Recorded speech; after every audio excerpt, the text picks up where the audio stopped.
Patris et Filii et Spiritus Sancti. Amen. Ave Maria, gratia plena Dominus tecum, benedicta tu in mulieribus et benedictus fructus ventris tui, Iesus. Santa Maria,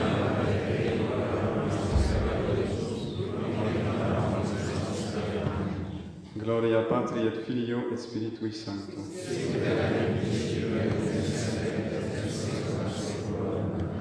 Santo Domingo.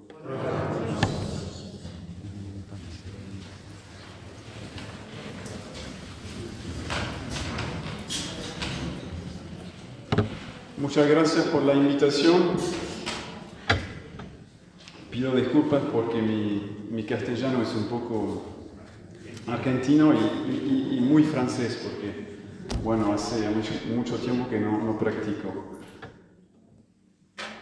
Es muy importante la vida religiosa para cada uno de nosotros. Quizás algunos aquí estamos llamados a la vida religiosa, pero también quizás nuestros hijos, gente de nuestra familia, amigos, y aunque no sea el caso eso, es muy importante favorecer en todo modo la vida religiosa en la Iglesia, porque hace parte realmente de la santidad esencial a la Iglesia católica.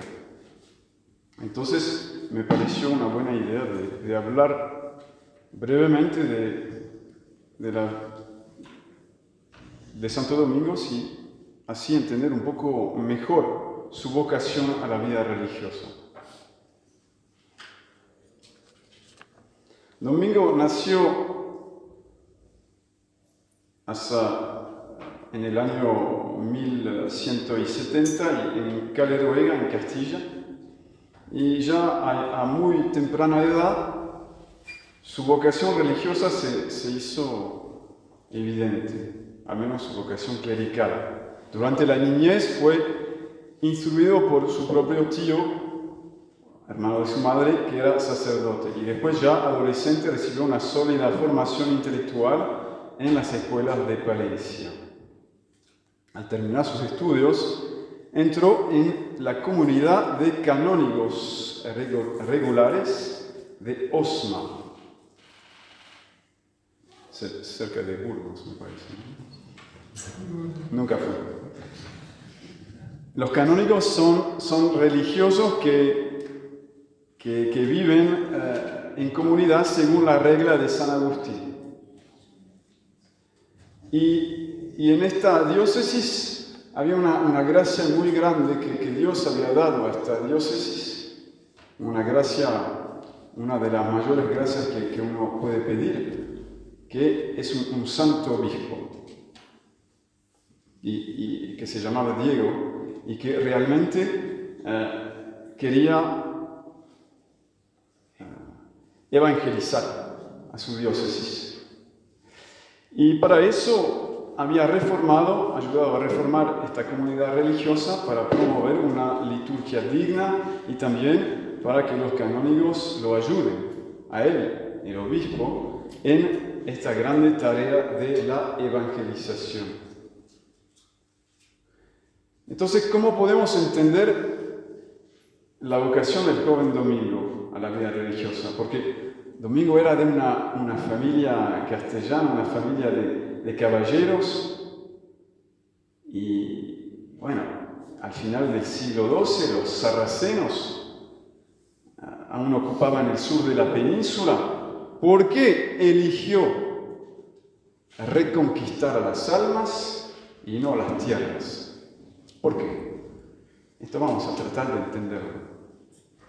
Y la respuesta está en los orígenes de la Iglesia, en el Evangelio. Sabemos que todos los cristianos, todos, estamos llamados a seguir a Cristo, a ser santos. Pero algunos están llamados a seguirlo más de cerca, podemos decir, a imitarlo de una manera más radical, abrazando su forma de vida. Podemos recordar este pasaje del Evangelio de San Marcos. Jesús se ponía ya en camino cuando uno corrió a su encuentro y arrodillándose ante él, le preguntó: Maestro bueno, ¿qué he de hacer para tener en herencia vida eterna? Era una persona inteligente porque entendió que lo más importante es la vida eterna, ¿no? Jesús le dijo: ¿por qué me llamas bueno? Nadie es bueno sino solo Dios. Ya sabes los mandamientos: no mates, no cometas adulterio, no robes, no levantes falso testimonio, no seas injusto, honra a tu padre y a tu madre. Él entonces le dijo: Maestro, todo eso lo he guardado desde mi juventud. Jesús, fijando en él su mirada, le amó y le dijo: una cosa te falta. Anda, cuanto tienes, véndelo y dáselo a los pobres, y tendrás un tesoro en el cielo. Luego ven y sígueme. Pero él, abatido por estas palabras, se marchó entristecido porque tenía muchos bienes. Bueno, no sabemos cuál es el final de la historia. En estas palabras de nuestro Señor podemos ver que hay una diferencia entre los mandamientos y los consejos. Jesús dice al principio: guarda los mandamientos. Y todo eso lo he guardado, responde el joven, y ahí vemos que el evangelista Marcos observa que Jesús lo miró, lo amó y le dijo: vende lo que tienes y dáselo a los pobres, etc. Luego ven y sígueme. Todos los cristianos estamos obligados a guardar este mandamiento fundamental, que es amar a Dios con todo nuestro corazón y amar al prójimo como nosotros mismos. Eso es necesario para ser salvado. Es absolutamente necesario. Y los mandamientos, los 10 mandamientos del Decálogo, son lo que es esencial para no romper, destruir este amor. No matar, no usar el nombre de Dios mal, no robar y cosas así, no hacer cometer adulterio. Estas esos son mandamientos que nos explican lo que es absolutamente imprescindible para guardar la caridad. Uno no puede tener caridad y robar o cometer adulterio o cosas así. Pero en la mirada amorosa de Jesús sobre esta alma estaba la llamada a algo más. O es decir, era el joven mismo que en su corazón sentía como una llamada a ir más lejos aún. Cristo lo llamaba a seguirlo de una manera íntima, cercana, a imitar su pobreza, su castidad, su obediencia. Vamos a ver de qué se trata. Primero, imitar la pobreza de Cristo. Cristo iba a menudo al desierto y ahí rezaba, a veces durante toda la noche, y sabemos que la oración implica el desprenderse de todo de los bienes terrenales para unirnos a Dios. Es imposible rezar y estar al mismo tiempo preocupado con las ocupaciones terrenales, ¿no? Pero por supuesto es más radical, más absoluto, pero también más eficaz desprenderse totalmente, físicamente, de los bienes terrenales. Es más absoluto, pero más eficaz hacerlo así de manera absoluta y física que de hacerlo solo en espíritu. Claro, todo cristiano tiene que estar desprendido de los bienes terrenales, porque si tengo que elegir entre cometer un pecado y un bien terrenal, o tener dinero o una posesión o algo así, claro, siempre tengo que elegir no cometer el pecado. Siempre tengo que preferir Dios que tener un bien terrenal. Cristo vive con pocos recursos. Los apóstoles que le siguieron dejaron también sus casas para llevar una vida pobre y itinerante. Abandonaron sus bienes y posesiones. Y leemos en el Evangelio de Mateo, un escriba se acercó a él y le dijo: Maestro, te seguiré donde vayas. Jesús respondió: las zorras tienen sus guaridas y las aves del cielo sus nidos, pero el Hijo del Hombre no tiene donde reclinar la cabeza. Cristo vivió de manera muy pobre y los apóstoles también con él. Ellos dependían de la generosidad de los huéspedes con los que se alojaban durante sus viajes apostólicos y ponen en común todo lo que reciben. Por eso Judas, no tenía dinero, ¿no? Porque ponían todo en común. Rezan juntos, cantan los salmos en común, siguiendo la liturgia judía, como leemos en los Hechos de los Apóstoles. Y esta pobreza tiene motivos prácticos, claro, dejar las preocupaciones terrenales para preocuparse solo por el reino de Dios, pero el motivo más profundo es este deseo de los apóstoles de imitar a Cristo pobre.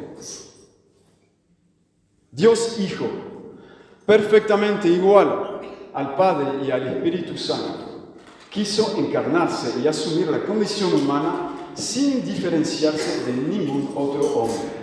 San Pablo escribe en la segunda epístola de los Corintios: ya conocéis la gracia de nuestro Señor Jesucristo, que por vosotros se hizo pobre,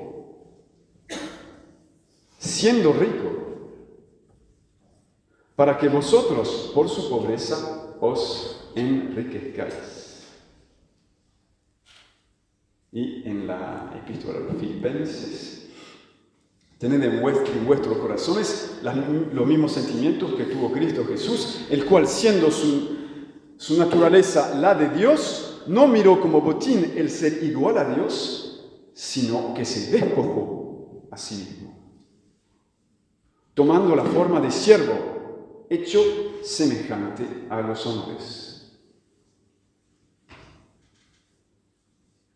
Entonces, con el voto de pobreza que hacen los religiosos, uno se obliga a no poseer nada en propio, sino en común con nosotros, y a no disponer de nada sin permiso. Claro, sabemos nosotros que las riquezas te dan una cierta libertad, pero al mismo tiempo las riquezas, los bienes terrenales, las posesiones esclavizan, dan una preocupación. Y entonces, estas riquezas terrenales nos hacen olvidar dónde están las verdaderas riquezas.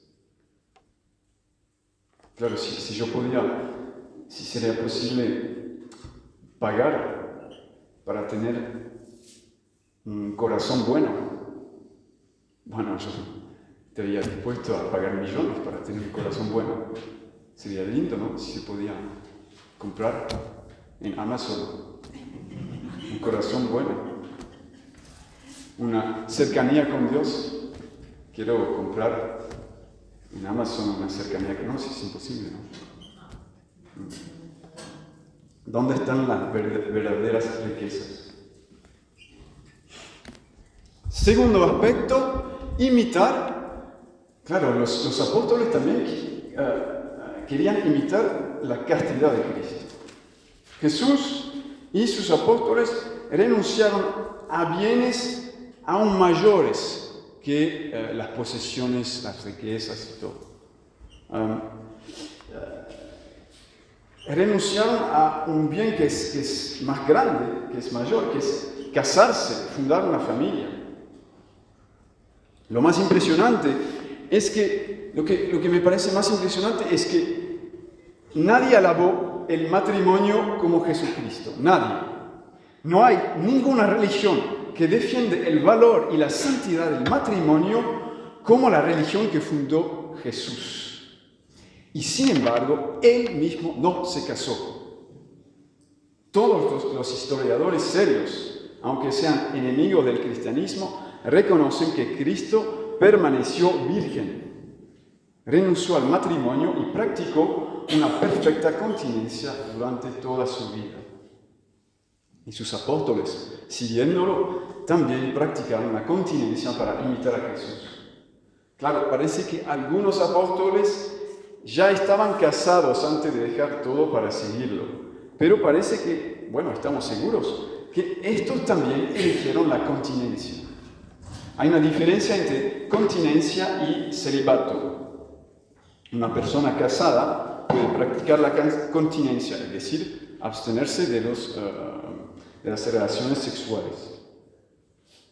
Y esto se ha visto a lo largo de la historia de la Iglesia, porque hasta el siglo, no sé, XII, por ahí, no era totalmente infrecuente que gente casada entraba en la vida religiosa. Es decir, al mismo tiempo, el hombre y la mujer entraban cada uno en la vida religiosa, cuando los niños ya habían crecido. O quizás encontraban una solución para los niños, ¿no? Y es lo que imagino que pasó con San Pedro, porque parece que San Pedro era casado, pero bueno, seguro que su mujer le dio la permisión de seguir a Cristo y de vivir la continencia. Y todo eso es muy lógico, porque uno no puede vivir una pobreza radical en una vida en común siendo casado. Es imposible. Si tengo que mantener una familia, no puedo vivir una pobreza total. Un comunismo no es practicable en este sentido. La vida común bajo la autoridad de un superior no es compatible con la vida privada, que es necesaria cuando tenemos una familia. Pero ¿cuál es el motivo? El motivo de seguir a Cristo en su castidad. Es que me parece que el que ama quiere darse totalmente. Quiere dar lo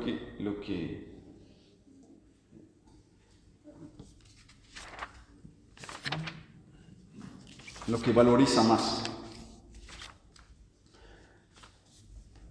Lo voy a explicar un poco mejor más tarde. Lo que me llama también la atención es que también hubo algunas mujeres que seguían a Jesús. Eran viudas, algunos, o arrepentidas, como la pecadora María de Magdala.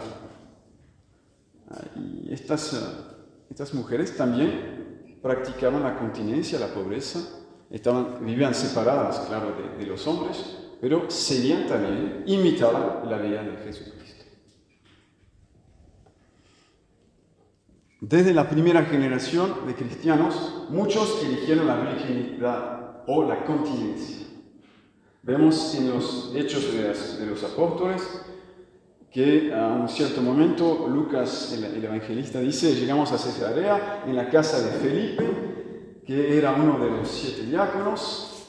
Ese tenía 4 hijas vírgenes que profetizaban.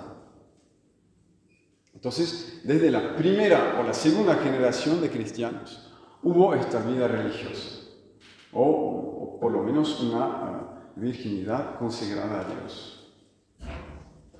Y el motivo no era solo porque esperaban el pronto regreso de Cristo, el fin del mundo y todo eso. Claro, eso es verdad. Tenía un sentido muy fuerte de que ese mundo va a pasar, que no vamos a estar siempre así. Todo eso es caer en ceniza, ¿no? Pero la otra razón es que este estado de vida favorece la vida espiritual. La continencia favorece la vida espiritual. San Pablo lo escribe a los Corintios. Digo, acerca de la virginidad no tengo precepto del Señor. Doy no obstante un consejo, como quien por la misericordia de Dios es digno de crédito.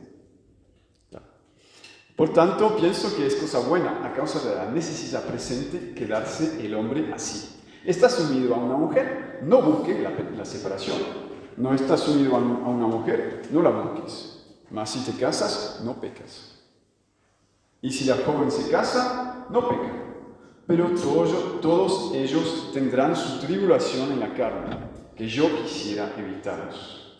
Os digo pues, hermanos, el tiempo es corto, por tanto los que tienen mujeres vivan como si no la tuviesen. Los que lloran como si no llorasen, los que están alegres como si no lo estuviesen, los que compran como si no poseyesen, los que disfrutan del mundo como si no disfrutasen, porque la apariencia de este mundo pasa.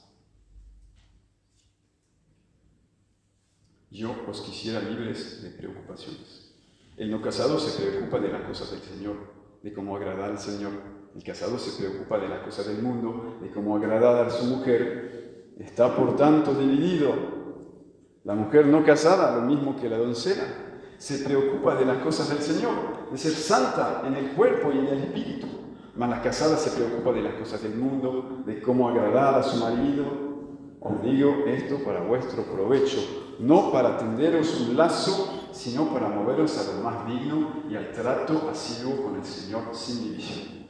Entendamos, San Pablo no quiere decir que no se puede santificar en el matrimonio, claro que se puede. Y por eso justamente existe este sacramento muy grande que es el sacramento del matrimonio. Pero nos explica que es más difícil santificarse en el estado casado. Y también aclara que Dios ha dado esta gracia a algunos que la han pedido, porque desean unirse al Señor de manera exclusiva.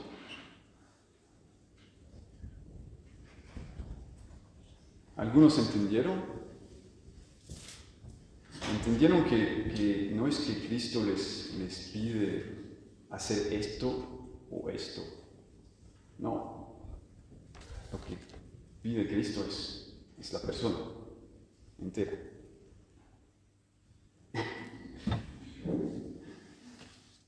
En este caso.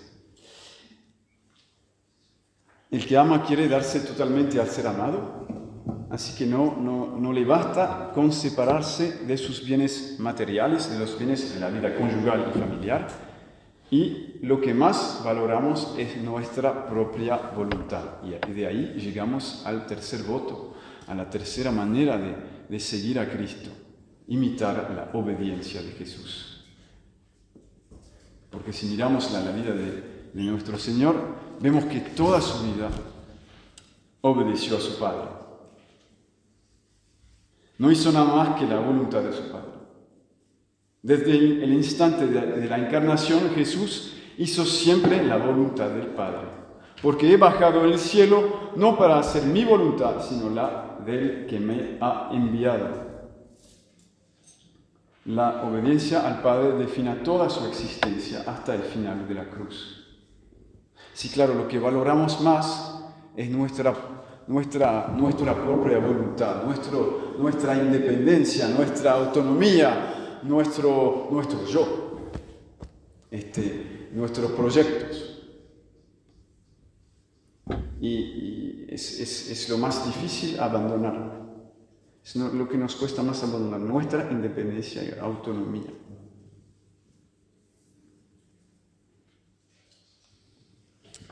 Algunos quieren dar todo lo que tienen y quieren dar lo que valorizan más, su voluntad, para que el holocausto sea completo. El religioso da su voluntad. También tiene razones ascéticas. Es un ascetismo. ¿Por qué? Porque desde el pecado original, como lo sabemos, tenemos toda esta herida en la voluntad que se llama el egoísmo. Vemos que queremos hacer bien, queremos ser buenos, queremos, tener caridad, tener fuerza, templanza, todas estas virtudes, pero no es así. No basta querer. Es que nos dejamos desviar. El egoísmo quiere dominar a todos, quiere ponerse en el centro del mundo, pero no es la verdad. La verdad es que quien está al centro del mundo es Dios. Yo estoy a mi lugar, en orden a Dios, con mis hermanos y hermanas, y juntos tenemos que caminar hacia Dios. Esa es la verdad. Entonces, el voto de obediencia nos pone en la verdad, en nuestra verdadera condición, que no es el centro, sino en orden a Dios.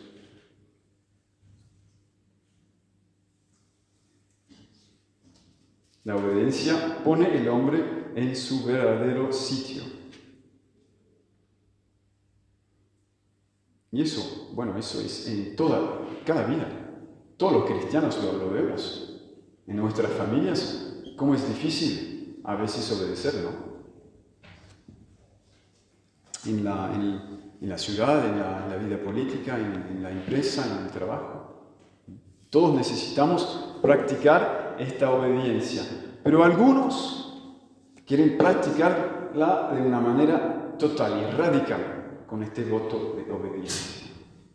Y así seguir el camino que nos mostró Jesús la noche antes de su pasión, arrodillado en el jardín de Getsemaní, donde decía: Abba, Padre, todo te es posible, aparta de mí este cáliz, pero no como yo quiero, sino como tú. Es lo que nos enseña en el Padre Nuestro: hágase tu voluntad en la tierra como en el cielo. Los apóstoles practicaron esta obediencia, viviendo la vida en comunidad, bajo la autoridad de Jesús, y más tarde de San Pedro, y formando comunidades en la primera generación de cristianos. Sabemos que después de la ascensión, como leemos en los Hechos de los Apóstoles, los discípulos continuaron practicando la vida en comunidad y una cierta forma de obediencia religiosa. Como dije, todos los cristianos tenemos que obedecer a nuestros superiores, pero algunos quieren practicarla de una manera más fuerte, más radical, más extremista, podemos decir. Es fácil entender es fácil entender una religión cuando uno se mira a los extremistas, por ejemplo. ¿Qué es un extremista musulmán? Es un terrorista que mata a gente. ¿Qué es un extremista cristiano? Es un religioso o una religiosa. Es así, porque la vida religiosa no es que para gente que es mejor, sino que es una forma de vida justamente que más exigente para practicar de manera más fácil, aunque más radical, la vida cristiana. Con el voto de obediencia se ofrece a Dios no solamente los bienes materiales, los bienes de la afectividad y del corazón, como en el voto de castidad, sino que se ofrece toda la vida, presente y futuro. Hagamos una comparación, es una comparación clásica, con un manzanero. C'est ça, un pommier, ¿no? C'est ça. Un pommier. Un manzana. Gracias. Un manzana. Un manzana, un árbol donde hay manzanas, ¿no? ¿Es así? Gracias. Sí. Hay en España también. Bueno, entonces si amo a alguien, cada vez que crece una manzana puedo darle sucesivamente a la persona que amo. Cada vez que crece la manzana le doy la manzana. Pero es un dono más total darle de una vez por todas, el árbol entero. Le doy el árbol y así, todo. Raíces, árbol, ramos y todas las manzanas, para siempre. Es un sacrificio total. Entonces, con los 3 votos, el religioso o la religiosa se obliga para siempre a tomar los medios más radicales para conseguir la perfección de la caridad, para amar a Dios de todo su corazón y más que todo, amar al prójimo como sí mismo. Entra en un estado estado de vida estable, permanente, que favorece lo más posible la unión con Cristo, la santidad. Claro, todos los religiosos no están santos, no son santos, lamentablemente, pero es un estado de vida que, si se sigue de manera seria, favorece la santidad. La unión con Cristo es lo que se desea más, lo que deseamos más. Pero es tan difícil amar a Dios y el prójimo. Para mí. Para ustedes ya sé que no es difícil, pero para mí es difícil. Entonces, el religioso se dio cuenta. Es una persona que se dio cuenta que, bueno, soy tan malo, ¿no? Y necesito medios muy fuertes, extremos, para corregirme. ¿Qué voy a hacer? Bueno, un día encuentro un medio para conseguir este amor de Dios, o por lo menos para hacer algún progreso en el amor de Dios y del prójimo. Entonces, este día me pongo feliz, porque he encontrado una solución, he encontrado lo que quería. Como dice nuestro Señor, el reino de los cielos es semejante a un tesoro escondido en un campo. Un hombre, habiéndolo descubierto, lo volvió a esconder, y en su gozo fue y vendió todo lo que tenía y compró aquel campo. Claro, porque encontró la solución. Y encontró también la manera de poder dar todo al ser amado. El padre Antonio Roy Marín explica bien.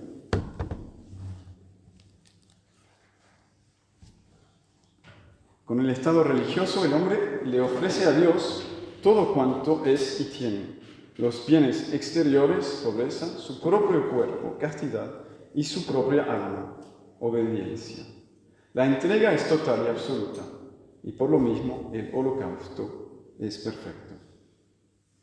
Bueno, después hay que seguir utilizando bien estos medios. Son medios fuertes, pero claro, hay religiosos que no usan bien los medios que su estado de vida les da. Pero entendemos así la llamada, la decisión de Domingo. Claro, es esta llamada que el joven Domingo escuchó. Entró en la comunidad de los canónigos regulares de Osma. Estos religiosos vivían bajo la autoridad del obispo de Osma, como dije, un santo pastor llamado Diego de Acevedo, y amado por todos por su humildad y sus virtudes. El joven Domingo fue elegido superior de esta comunidad. Y originalmente estaba destinado a pasar toda su vida en esta comunidad, pero los caminos de la providencia son impenetrables, y un día el rey de Castilla quiso casar a su hijo, el príncipe. Y claro, para casar un príncipe es necesario tener una princesa, ¿no? Y entonces, por supuesto, pero eligió por razones diplomáticas y geoestratégicas, como decimos hoy en día, una princesa de Dinamarca, porque para hacer como una red. Ahora, bueno, para pedir la mano de la princesa era necesario enviar una persona de confianza, una embajada diplomática, así que el rey envió al obispo Diego, y Diego llevó consigo a su superior Domingo en esta misión de confianza, misión diplomática. Y durante el viaje, como contó el padre esta mañana, pasando por el sur de Francia, Diego y Domingo descubren la herejía cátara, que se había extendido por toda la región. Y bueno, para explicarles de una manera muy rápida, los cátaros son maniqueos, es decir, que imaginan que hay dos dioses, no un solo Dios, sino dos dioses iguales, pero un Dios del bien y un Dios del mal. El Dios del bien hizo los espíritus, las almas. El Dios del mal hizo todo lo material, los cuerpos, el mundo, la creación que vemos. Entonces vemos que es un error horrible dice que la materia es mala. Eso quiere decir que hacer niños es una cosa horrible porque es encerrar un alma en un cuerpo. Es impresionante ver que vivimos hoy en día como casi en un maniqueísmo, un catarismo nuevo, ¿no? Toda la materia visible para ellos había sido creada por Satanás y por tanto estaba contaminada por el pecado. Por eso eran veganos, es decir, no comían carne, pescado, huevos, nada. Eran peor que vegetarianos. Pero al mismo tiempo, como su secta era muy exigente, tenían unos perfectos, los cátaros, como una élite que tenía una vida muy dura, muy exigente, vivían de solteros, pero para el resto de la población era muy permisiva, podían hacer cualquier cosa, también relaciones contra la naturaleza, cosas así. Así que vemos muchos puntos comunes con el día de hoy. Pero los cátaros tenían una cualidad que eran muy eficaces para su propaganda y su evangelización, podemos decir. Porque en el sur de Francia el clero estaba muy desorganizado por causa de las guerras, de los conflictos políticos, y entonces el clero no tenía cómo responder a los cátaros que se organizaron muy bien, y también los cátaros iban a pie, vestidos con ropa pobre, ¿no? Como los apóstoles, tenían una vida mendicante, la vida de los apóstoles, una vida muy exteriormente muy edificante. Y copiaban el ascetismo de los monjes, porque tenían una comida muy frugal, la pobreza, la continencia. Pero claro, entendemos por qué le estoy contando eso, no porque me gustan las ideas de los cátaros, sino porque es muy interesante ver que ellos tenían un ascetismo que es muy parecido al ascetismo cristiano, pero que tiene un motivo totalmente distinto y opuesto. Porque nosotros, cuando los religiosos y los cristianos renuncian a un bien, renuncian a algo bueno para un bien mayor. Pero para los cátaros, para estos maniqueos, claro, ellos renuncian a todo lo que es corporal, el sexual, o comer carne y cosas así, no porque son cosas buenas, sino porque son cosas malas. Vemos que cuán opuesto a nuestra fe era esa idea. Ya que leemos al principio de la Biblia que Dios creó todo y que era bueno. Era muy bueno, el hombre y la mujer, multiplicados, que es una cosa muy buena. ¿No? El religioso o la religiosa, cuando renuncia a las riquezas, a los bienes terrenales, al matrimonio, a su autonomía, a su libertad, podemos decir, no es porque renuncia a algo malo, renuncia a algo bueno, para algo mejor todavía, para Dios. ¿Me entienden? Entonces eso es por eso que lo digo. Bueno, Domingo vio en el sur de Francia todas estas almas miserablemente perdidas, sin nadie que la defendiera. Y sintió una profunda angustia y una gran compasión. Su caridad se conmovió. ¿Qué será de los pecadores? Este era el grito incesante de su oración. ¿qué será de los pecadores? Porque él no puede, no consigue aceptar que estas almas sean condenadas al infierno por la eternidad. En la ciudad de Montpellier, Diego y Domingo se encontraron con los legados del Papa Inocencio III. El Papa había mandado unos legados en el Languedoc para evangelizar a los cátaros, pero el problema es que estos legados andaban con caballos, con muchos, ¿cómo se dice? Con un gran séquito y ropa preciosa para impresionar a la población. Pero claro, como los cátaros estaban vestidos de manera pobre y andaban a pie como los apóstoles, la población se tornaba para los cátaros. Entonces el obispo Diego, que no era tonto, dice, bueno, tenemos que copiar a los cátaros, ya que hacen lo que hizo Cristo y sus apóstoles. Los legados del Papa, bueno, si usted toma la responsabilidad, no, si no, toma la responsabilidad. Lo hace, y fueron a caminar por grupo de dos, a pie, y ahí empezaron a tener un cierto éxito. Y bueno, la misión se desarrolló. Pronto Diego tuvo que regresar a España, donde murió un poco después, pero Domingo se quedó en el sur de Francia. Bueno, no conté toda la historia con la princesa de Dinamarca porque ella se murió, entonces claro, la misión diplomática no pudo continuarse. Pero eso no es interesante. Lo interesante es que esa fue la ocasión para Domingo de ver la miseria, la peor miseria del hombre, es que vivir en el error.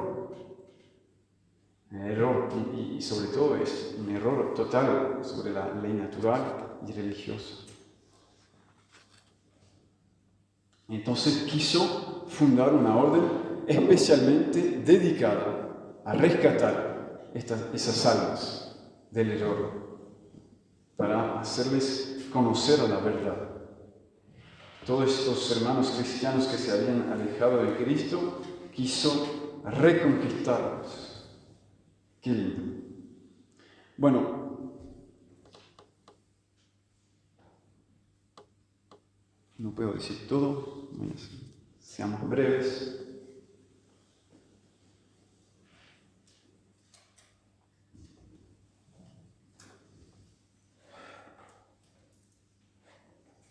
Él siguió practicando esta vida, una vida mendicante, siguiendo la intuición del obispo Diego, y poco a poco se dio cuenta que, bueno, esta vida misionera, esta vida apostólica, podía ser como legalizada en una forma de vida religiosa. Y de ahí, así nació la orden de los predicadores, los dominicos. Es como él y San Francisco de Asís fundaron justamente los religiosos mendicantes, que antes no existían. Antes los monjes no salían de sus monasterios. Y la idea de San Francisco y de San Domingo fue de hacer monjes móviles, podemos decir así, que era una novedad tradicional, podemos decir, un développement homogéneo, un desarrollamiento homogéneo, una novedad tradicional, podemos decir, ya que es la vida de Jesús y de los apóstoles, ¿no? La mendicidad, ser mendicantes, permite viajar y por tanto predicar con más facilidad. Porque si tengo que trabajar, que administrar un campo y tierras para vivir, como los benedictinos, no es posible viajar siempre, ¿no? Y también ser mendicantes deja más tiempo para estudiar y preparar la predicación. La idea de San Domingo era de estudiar para poder contestar, responder a las dificultades de los hombres de su tiempo. Entonces él realmente fundó una orden intelectual. Eso no quiere decir una orden especialmente universitaria, pero una orden que quiere a la verdad, que ama a la verdad y que quiere compartir la verdad a los otros. Contemplata alis tradere. Contemplar y hacer compartir a los otros el fruto de su contemplación. Porque no basta estudiar la verdad. Para entenderla hay que amarla. Y por eso Domingo no fundó una orden de intelectuales, sino que fundó una orden religiosa, que también se dedicarían al estudio de la verdad, pero primero una orden religiosa, con los 3 votos de religión: la pobreza, la castidad, la obediencia, que están ahí para favorecer el amor de caridad, sin lo cual, sin este amor, los estudios son inútiles. La verdad sin la caridad no sirve, porque hay que amar a la verdad y hay que hacerla amar. Y hay que amar a los recipientes, a quien queremos dar esta verdad, ¿no?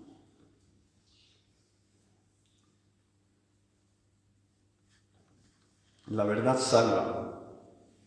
Por lo tanto, el más importante acto de caridad es compartir, transmitir la verdad. Para ejercer la caridad de la verdad, los hijos de Santo Domingo, serían sacerdotes y maestros predicando la fe y defendiéndola contra el error y la ignorancia. Entonces, en enero de 1217, el Papa reconoció al pequeño grupo de hermanos formado por Domingo. Así nació la orden de los frailes predicadores. Se desarrolló rápidamente porque ya en 1221 se fundaron conventos en Inglaterra, Escandinavia, Polonia, Hungría y Oriente Próximo. El sucesor de Domingo, el beato Jordán de Sajonia, trajo más de 1000 nuevos hermanos a la orden. Nada más. Muchas vocaciones. 1000.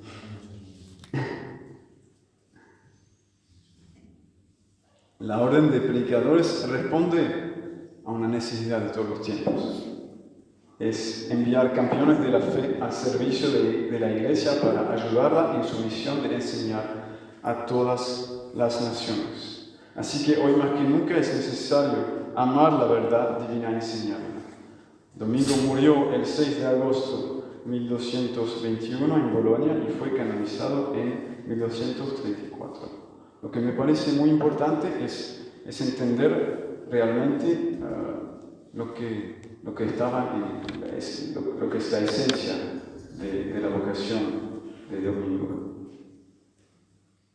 Él pasaba sus noches en oración, gritando, los frailes lo oían gritar, porque tenía esa angustia de la salvación de las almas. Y no imaginó otro modo de vida para encender esta caridad que la vida religiosa. Los 3 votos con quien se puede ofrecer el holocausto perfecto y favorecer esta caridad, este amor de Dios y del prójimo, a quienes todos somos obligados, pero a quienes algunos les da la gracia de seguir con medios más radicales. Muchas gracias.